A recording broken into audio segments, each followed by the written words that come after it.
Good evening. Welcome to Chocolate TV, episode number 24. It is Monday, the 16th of August. And we continue to try some chocolate with beverages. I got 2 beverages and 2 chocolates. I continue with the Vanini brand, Italian chocolate. I've got a 49% cocoa count milk chocolate called Cacao Intenso, and 73% cocoa count from Ecuador. I'll try these 2 chocolates, grade them, and then I thought we'd try them with a red wine again and with some brandy. The red one is Arbigero Squinzano from Apulia in Italy. And it's Negro Amaro, Malvasia Nero and Sangiovese grape. But brandy, the cognac, is Larsen cognac. Actually, the Vikings cognac, but it's made in France, actually. So it's genuine cognac. When you're trying chocolate with beverages, there's one rule to remember. Let the chocolate be in your mouth first and let it melt so it becomes a liquid, and then take the beverage and just mix them in your mouth and see if they match or mismatch, love each other or hate each other. I don't guarantee anything. People have different palates, and what you like is what you like. But if you find something you like, please tell someone and let them try. Offer it at your next dinner party or something. Because we're all trying to expand our palates. Whether it's chocolate, wine, cognac, champagne, beer, or other beverages. Tea, coffee, milk, whatever. Well, let's try. 49% Cacao Intenso from Vanini. Let's open it up and you will remember how you taste chocolate. You look at the color. This one has a gorgeous brown leathery color. A hint of red and a hint of white. And it's a milk chocolate, but it's 49% cocoa, so it's a different kind of milk chocolate. Milk chocolates with this kind of cocoa ingredient doesn't taste like the Hershey bar or something like that. It tastes a little bit different. Let's smell this one up. Up your nose, stick the chocolate to some of your nostrils. One of them, not some of them, one of them.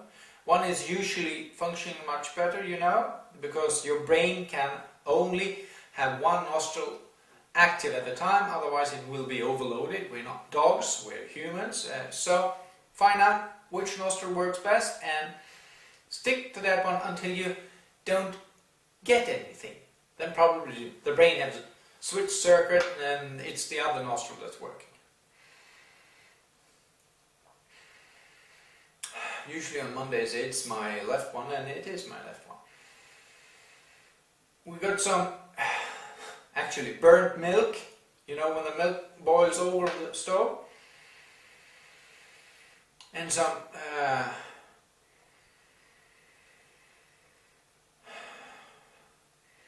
hazelnut, some red berries. There was something else there, just for a brief millionths of a second. Oh, I can't find it again.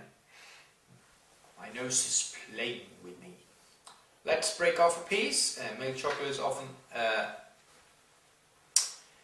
softer than dark chocolate. No crack this time, so put it in your mouth and let it melt and coat your palate, your tongue.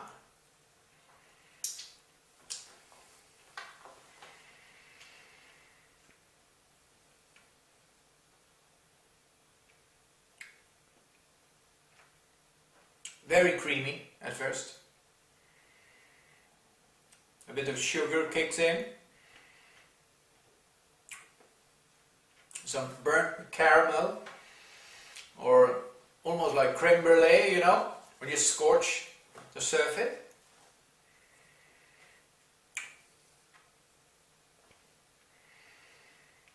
Some cinnamon component.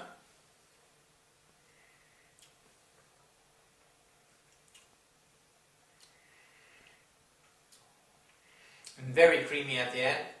And finishes off quite dry actually. With a dry cocoa feel. Not bad for a milk chocolate, I would say. I'll give this one a 5. Definitely worth seeking out if you want to try something different. And let's try it with the red wine. Almigero Squinzano. Negro Amaro grape, I have never had that before. Malvasionero, have never had that before. Sangiovese, we all have had Sangiovese. It's always Sangiovese in the county, you know.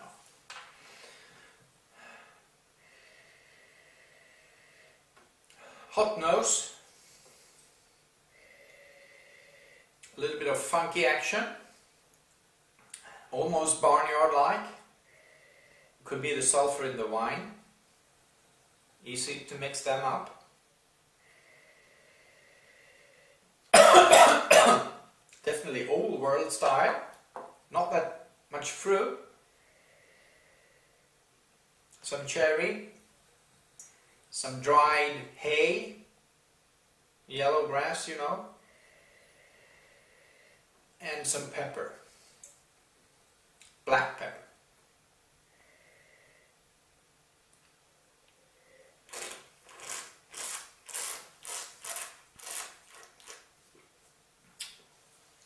Really smooth at the first. Sweet cherry, red currants. Mid palate kicks in with a lot of white and black pepper, almost chili-like. Back end dry, medium dry, not very dry, medium dry, and falls off quite quick and almost turns the wine into water. But I still have the heat in my throat. The alcohol is 13%. The wine is light. You can see your fingers through it. Probably a food-friendly wine. Yeah, let's try it with the chocolate.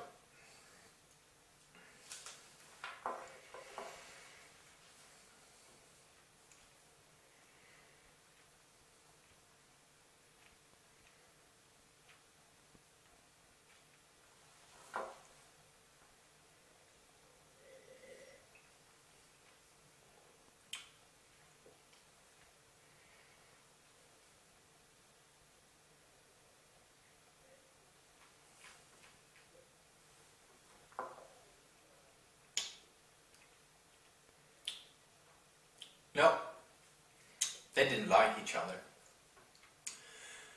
The wine turned sour and the chocolate turned like into soap. Not a good combination for me. Somebody else might like it, but I don't. Let's take next piece of same chocolate and with some cognac, sorry, not brandy, cognac.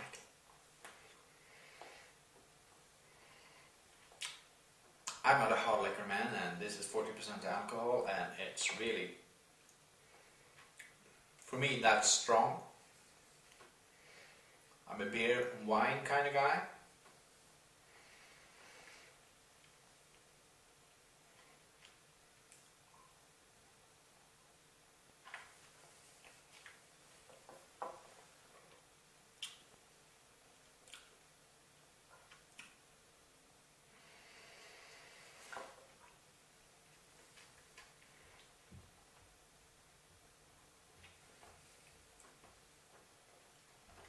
Yeah, not bad. The cognac is quite mild,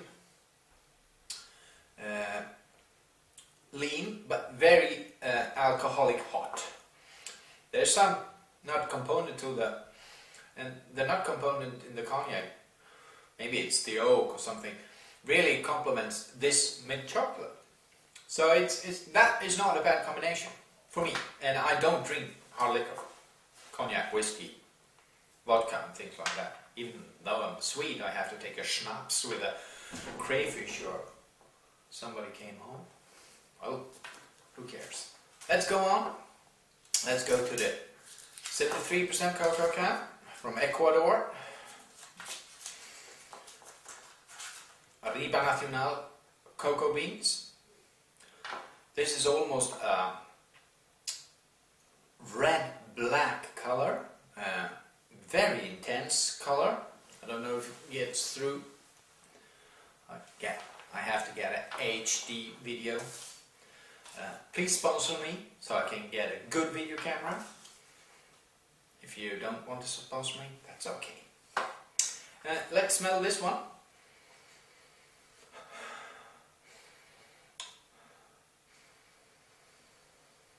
Actually not that dry as high cocoa chocolate usually seems to be, but actually a little bit of fat components, a little bit of a slight hint of sugar, and almost a chocolate mix scent instead of a dry chocolate powder scent.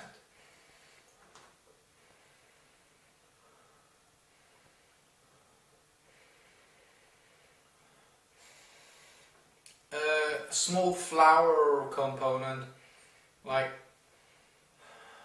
spring flowers, faint, but they are there.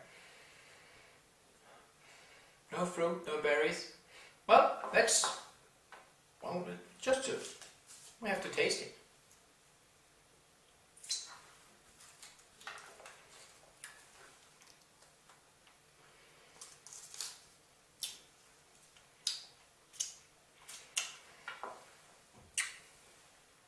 Oh boy, do this chocolate taste good. Comes off like chocolate and hazelnut mixed together. Almost roasted hazelnut, chopped down into small pieces and mixed with very dark chocolate, and add a splash of sugar. Very intense, extremely intense chocolate. I don't remember this one being that good. I think I gave it an 8 in the Swedish version, but no, and it's really cocoa focused with lots of hazelnut, tree bark, not in a bad sense but in a good sense.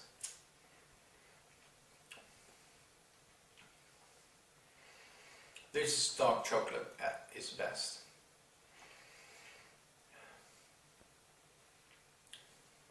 And the finishes are very dry, but still flavorful.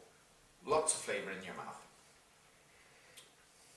And that pure chocolate mash still rings around your mouth and actually affects your sinuses too. You got it in your nose. Very nice. This is a 9. 9 is this. A very good chocolate. The 10, well, then I have to kill everyone, because then I want to have it for myself. No, it's a 9. Very good chocolate. So let's try it with a wine.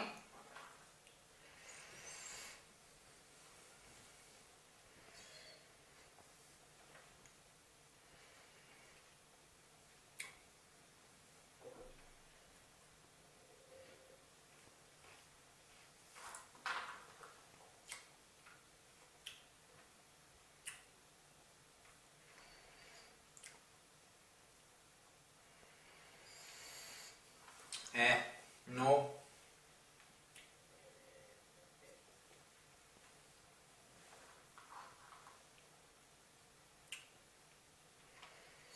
This chocolate is actually too intense. You have to have another type of wine. a much more forceful and full-bodied wine. I think this would actually take an Amarone or something like that, really heavy. But you never know. You can find Zinfandel is often a grape that is very, very good with chocolate. Well, not that good. Better than the milk chocolate, but not. The chocolate is very, very strong. So no, I won't be serving my friends that. So let's take another piece. Let it melt in my mouth. I got some liquid and try it with the brandy. Cognac, sorry. I don't know what I'm saying brandy for all the time. Because I'm thinking of an American audience? No.